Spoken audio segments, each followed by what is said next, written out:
Mental strength for me is a lot. There's a lot to it, especially in this environment. You know, people talk about rugby environment and mental health and that type of thing, but strength can come from things like your friends, your teammates, your coaches. My personal experience over the last couple of weeks of being dropped for the first time in a while, that took a lot of different mental strength for me to go away, and I speak to my dad and I speak to my wife, and I can go home to my little kids and enjoy that for a little bit, but then the mental strength to come back in the next day and put a brave face on it and try and, you know, act like you're not that gutted and try and make the team better is, yeah, I've learned probably a lot about mental strength in the last few weeks, and it makes a huge difference when you've got people around you to help you as well. I think strength of character. I think for me it's more about difficult circumstances, certainly coming from a rugby background, the strength to carry on, never give up. It's not just about the physical, it's finding that special little well of whatever it is inside you that makes you get up and go again, and relentless and never stop. So yeah, I suppose resilience, strength, the resilience and the mindset to want to never give up. It's the balance piece, isn't it, between sort of healthy body, healthy mind, really. Everybody has difficulties in life, in jobs, in family, ups, downs, all the rest of it. And the sort of generic way of looking after yourself as well you might in terms of physical fitness is to try and maintain an active and healthy lifestyle to help the mind side of life as well, your mental fitness. So yeah, that's the sort of strength area which I guess is part and parcel of everyday life, and all of us to try and keep as fit as we can. Yeah, probably a slight tweak on that is to see people show vulnerabilities and sometimes when they're not okay. I think that's quite strong to show that sometimes you're not feeling your best, you're not at your normal self. I think that's quite strong. One thing, just picking up on what you said there, Tim, you used the word mental fitness rather than mental health. Mm-hmm.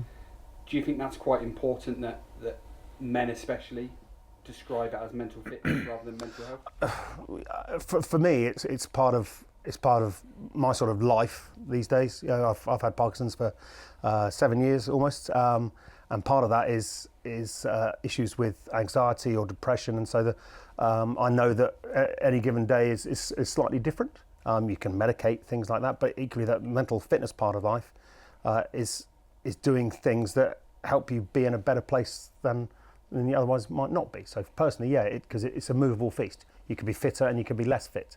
Same as in physical fitness. You know, you might lose fitness, you might get a bit fat or slower, and you can do that, you know, with the sort of equivalent sort of areas you get to in terms of your mental state as well. So yeah, whether it's fresh air, whether it's exercise that helps, whether it's clearing your heads, whether it's the classic sort of sleep hygiene pieces and things like that. There's various different things that I know that I can get into a slightly bad routine, which will make me less fit mentally. So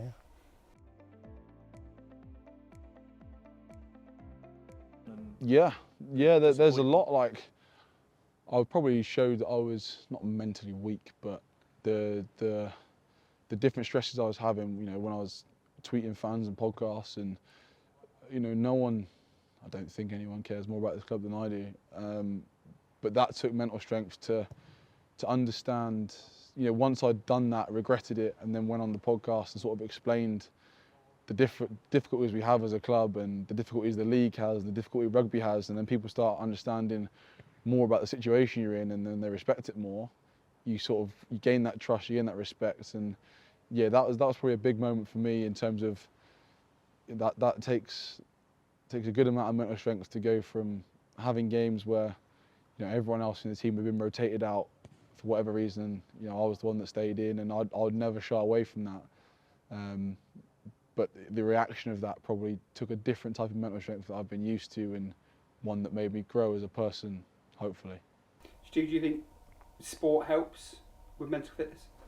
Well, 100%. And sort of linking it back into the last question, is it more important that you use health vice fitness? I don't necessarily think so, but I think what fitness does help, I suppose, allow people to try and target is reinforces something that they can work on themselves. Now, everyone can work on their own health, but by tagging it as fitness, it really puts it in that sphere of it's something that you can and must work on. It's same as physical fitness. It's not a given, is it? It's Yeah. it's on a scale. So you can be fitter and you can be less fit. So it's the same thing there. I think to be able to stay mentally strong, you've got to know what your role is within your team. And also remember you've been selected to do a job, so you're good enough. If you listen to outsiders, sometimes they're constantly telling you you're not good enough, but you just got an inner belief and a will and a drive and a determination that you're here, do a job, go out there, believe in yourself, surround yourself with good people, positive thoughts, and get out there and do it. Be the best version of you. And I think like if I was never perhaps the best all the time, but I can honestly say I always gave my best version of me on that day. I think it's because that we most oftentimes live on top of each other, and you'll see that some people come in late through family issues, work issues, and they're quite open about it, and we talk about it. I think that's probably what brings us together the best is our ability to mingle with each other, regardless of rank, regardless of position or team role within the job. Whether I speak to the head coach because I'm not feeling myself today, or someone else isn't feeling, they've got kids at home, childcare issues, everyone's plays a huge part in helping each other out. I think that's the culture that's set. You know, it's the psychologically safe culture to say, you know, I've got to pick up my kids today, or you know, I'm struggling with X. You know, I was struggling with a few bits at the end of last season on a work capacity, and our director of rugby is nothing to do with my chain of command in terms of my career, but had lent in significantly on that. So you just get it reinforced from the director of rugby and above, but all the way down that you'll be supported sort of on your career side as well as your rugby side, because you know, ultimately we're professional soldiers who are very lucky enough to play sport. It's a big part of what we try to create in terms of that environment. Like you said, the term safe. We get on well, and that's part of it. Whether it's your cliched mantras of what makes good teams successful. Everybody's not the same, everyone doesn't think the same, everyone doesn't have the same backgrounds when we're not in camp. But about you, having had a bit of off-season, you're generally excited last night or yesterday about coming into camp today to do various bits, and that's all part of that sort of environment.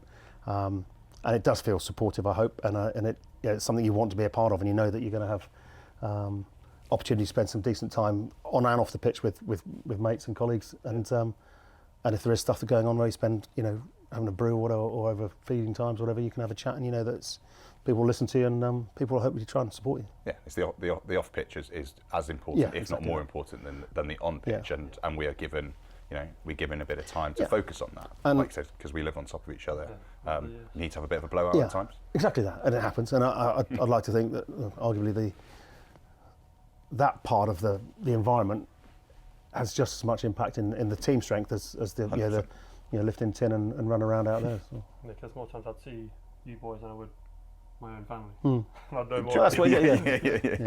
The body of the season, exactly what it feels like, isn't it? You're at home and at work for far less of the working month come March, April, aren't you? The best thing is like, you know, there's probably 30 to 40 blokes that all feel pretty similar. So something happens out here, something happens in a team meeting room, something happens on a game, you go back in there afterwards and you have a laugh about it, more often than not. And that's down to everything. Like, it might sound a bit strange, but I remember even the stuff around, even when Ed and all that stuff happened, you know Ed, and you end up laughing about it. You end up laughing about certain situations that you never thought would happen in your life, or certain things on a pitch that you look at, and my perspective's probably changed a bit since Ed's diagnosis, because things can always be a hell of a lot worse. So at the end of the day, we're privileged to be playing rugby, getting paid for it and doing it as a job, when there's a lot of stuff going on out there. All you've got to do is go across the road to TMS, the mentoring service. I went there last week.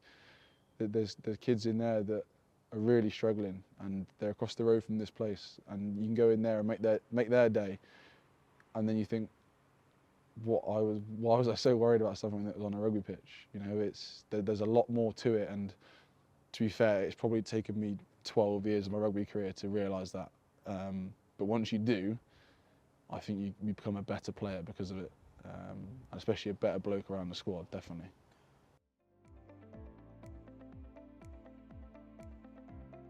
Well, I think mental health, particularly with guys, particularly coming from rugby, the military, farming, very honourable, stoic, stiff upper lip, can't show weakness, and particularly in the forces and in rugby. Just from my own personal experience of speaking with people and my own experiences, you can't show weakness. And if you show weakness, you become vulnerable. If you become vulnerable, someone's got an edge on you. So you put that brave face on, you go about your work, you perhaps maybe throw yourself into work and you're that into it to try and hide from the realities. And I think that's often, for me, why when you come out of it, then you realise what the challenges are, and that's when a lot of the issues then certainly start to surface. I think in the farming community, you know, the relentless workload, the loneliness, often isolated, not talked about, day after day after day after day, not having outlets to go and speak and talk. I think us blokes like to talk, most of the time like to talk rubbish, but often just talking rubbish solves a lot of problems. So, you know, it's a challenge, but it is a lot better than it used to be. Can it be better? Yes. Does it need to get better? Yes. Are there lots of great things going on out there now to allow people to be able to come out and talk about it? Yeah, 100%. And you know, I'm very proud of that, particularly within the game of rugby, particularly within the farming community. There are outlets out there, some people doing some incredible work to change that mindset.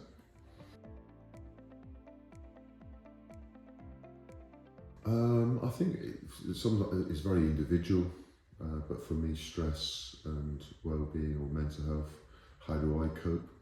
Not very well sometimes, it's the truth, but sometimes just saying that helps, because that's the reality for most people. But I try and look after myself. I train, try and keep myself healthy, look after my food and my diet. The fundamentals of well-being is your lifestyle. So try and be as good as I can without being silly. Talk to people. And I'm probably, as I've got older, more aware of feelings and when things aren't as good. And you can kind of snap yourself out of a little bit. I read fun stuff. I read serious stuff. I'm constantly trying to learn. But making time for myself, I do a lot of walking. Nature is really important to me, in that connection. It's not the same for everybody, but for me it really, really helps. But also giving yourself some time to relax and enjoy yourself and laugh and have fun. Often that for me is as much as anything, and it's as important, if not more important, than work. Constantly work. Take a step back and remember, we're supposed to live. JJ, fly half for the Army. You're obviously involved in some stressful situations. Final kick to win a match or whatever. What do you do personally to help you deal with that little bit of stress and get your mental side just at that particular moment in time? Let Taff kick it. Yeah, get someone else to kick it. Don't look at the scoreboard. Yeah. No, for me, it's more about the practice. If I'm happy in my setup and in training, whatever I've done through, I know my system, I know my method, and because you can never capture what it's going to be like on a game day, because you don't know how fatigued you'll be, what the scoreline. You might need to score 2 tries in 2 minutes. Oh. You can't always tell. So yeah, I think it's just going back to the basics, going what's comfortable, what I'm confident in, and hoping it sticks on the day. Stu, what advice would you give to other men, just for little snippets that you may do that help you deal with stress and mental health? So it, as I alluded to earlier, it's something that I've massively worked on. I now am a lot more open, and I talk. I think JJ's point, which in the first question about strength in vulnerability, that's something I didn't appreciate, and it's something I massively appreciate now and recognise in others. So talking, be that to family, be that to friends, amongst the team about concerns, whether that's concerns with calls, concerns with plays, or just in terms of team dynamics. So talking would be my one, which is a pretty easy, simple one. Tim, anything different? Perspective is sort of the one that's been my sort of focus for the last few years, because life's pretty short. Things change. There's other, things going on at family or with loved ones or elderly parents, and we're very lucky, as Stu touched on earlier on, to be able to be really heavily involved with sport and have a good outlet away from the day job in the Army. But even so, things can get pretty stressful. Nobody goes into a rugby match and isn't trying to win it, for example. It's a competitive area. But one of the things that I tried to get through the guys last year was it's a game. Every single sports match out there, 50% of the team will lose every time. It's a game, and you can't win everything. And trying to put pressure on from the sporting sense sometimes it has an adverse effect. And so whether it's with something like mental health or mental fitness or playing on the sports field, just perspective. If it's only a game, then just try and relax on it. And on the sort of the mental side of life, it's the same thing. Whether you can, maybe take some sort of perverse gratitude that somebody's always going to be slightly worse off, perhaps, or the fact that it's big thing isn't massively difficult to solve potentially, and have that sort of small stepped approach. But trying to keep perspective on things is one of the things that I try and maintain. Sort of, nothing's ever as bad as it might seem. So just try and take some positive out of it and get on with it that way. And that's how I very much deal with things. Is that a key part of mental resilience for you with your Parkinson's, to help you get over that challenge? It's a funny one because it's always there. So I play a little game myself quite often, trying to pretend that it's not there, which is quite difficult because I don't think about much else. Or there's it's tablet time again, all the rest of it. When I like meeting people who don't know and they haven't worked it out yet, and I'm like, I'll take that as a little win. Hey, I've known you for I've seen it on a course or something like that for 4 or 5. Oh, I didn't know, I didn't notice. I'm like, hey, I've forgotten about you, I've hidden it. It's little things like that, and I can't do anything about it. So get on with it. What else are you supposed to do? Which is not being flippant. It's just the way I deal with it. So. What about you, JJ? Has there been a moment in your life or your career where your mental resilience has helped you overcome any sort of challenges?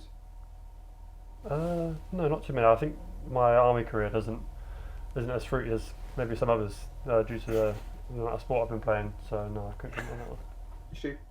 I mean, everyone has their own sort of their own heartache, and I'll leave it at a personal tragedy which has happened to me whilst I've been in the service. Massively supported, and that is what has changed my perspective, which I sort of referred to earlier. Okay.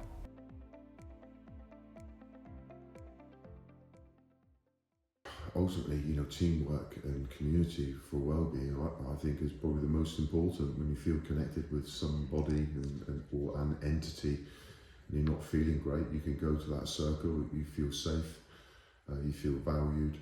I think we all walk around, we all have perceptions of what mental health is or what well-being is. For me, just being valued, being loved, feeling wanted, feeling like you're useful.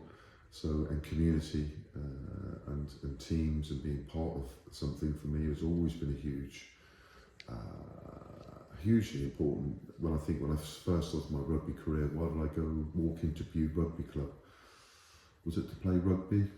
Yeah, of course it was, but it wasn't. It was about being with my mates and being with my teammates. And by the way, we're playing rugby. It wasn't play rugby, the rest didn't matter. It was the community and the feeling part of something. And we were playing rugby as well.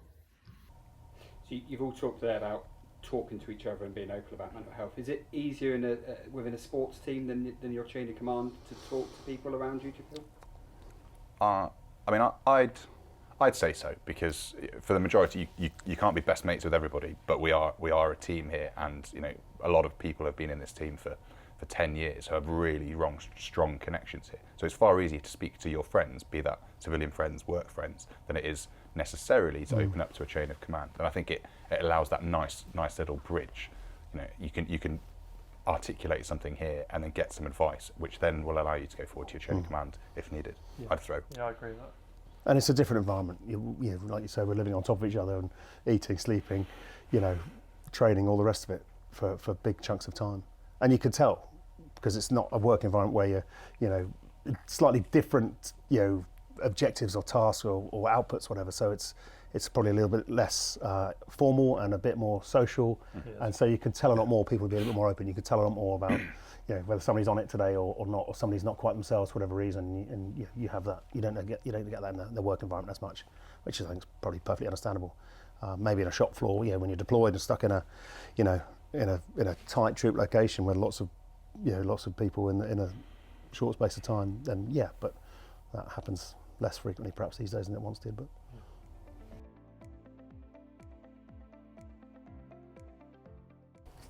talk.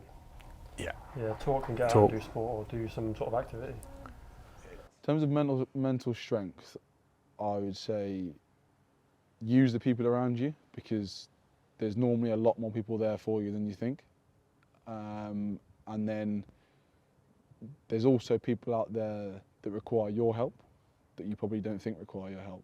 So sort of in a flip-flop situation, be there for people, and then people will be there for you when you need it, and use them, because there's no better way of getting around stuff, over stuff, through stuff than with the help of people around you. I think the one message that I would want to get out to people is just talk to somebody. And as I always say to people, jokingly, but there's a serious edge to it, just remember you're not alone. Whatever you might think, you are not alone. There are people out there who can help. Don't be a victim and silence yourself thinking that things will just get better. Get out there, have the courage to speak up, and remember it's a slow process. And the other bit of advice I always say to people, it's all right to have a bad day. Not every day is amazing. That's life. So don't go overthinking things. So I'm not sure if that's one thing or a lot of things, but that's what I would do.